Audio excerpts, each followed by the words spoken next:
or developing broilers without feathers at all. Can we have a look? Sure, let's go. All right. Chickens without the gene to make feathers. Hey. I'm fascinated to see what they look like. God, it's hot in here. Yeah, it is hot. And here they are, the featherless chickens. They look like miniature dinosaurs. What we have here is that's the original mutant. This is a female. She's amazingly smooth. Yeah. It's quite extraordinary. This is the male. So And this as is- you can see, no scales on the feet. Right. That's why the mutation is called scaleless. They've got little claws on the ends of their wings. You can certainly imagine them as little miniature dinosaurs. Yeah. The sexually mature males They're bright red. become red. It's an interaction between the sex hormone and the light, I see. which create this red So pigment. it's testosterone plus light Yeah, makes turns you red. That's right. These are adult birds. This is mature body size. They will never be bigger than this.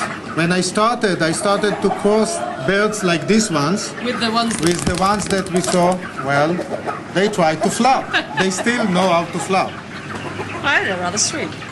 Having successfully bred small featherless chickens, Dr. Kahana wanted to see if he could create a big, commercial-sized bird. That was the challenge, and indeed we managed to do it, as you can see here. He's huge. This is an He's adult absolutely male. huge. This male is identical in body size to the males that we saw over there in the other house, which have full feathers. The only thing that we changed is that we took advantage of this gene, the scaleless gene, that eliminates or avoids the development of the feathers. And by doing this, we allowed these birds to grow nicely and comfortably in hot conditions. These chickens are the result of Dr. Kahana's selective breeding program. And after 6 generations of mating the chickens with the featherless genes, this is what we've ended up with.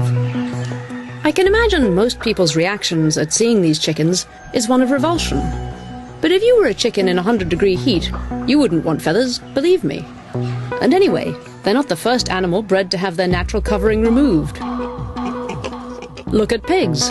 Wild boar are furry. And even we humans were once apes, entirely covered in hair. So perhaps they're not as weird as they first seem.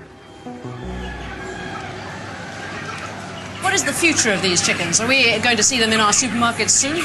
Well, not in the supermarkets in the UK, but hopefully in the supermarkets in the tropical countries, in Nigeria, in Indonesia, where it's very hot. For these farmers, it's easier and more efficient because there's no need. You don't have to pluck them. That's right. There's no need to pluck them. The proportion of meat on these birds is higher. So featherless chickens in the tropics, they grow faster than a bird with feathers because they don't get held up by the fact they're getting too hot. They're healthier.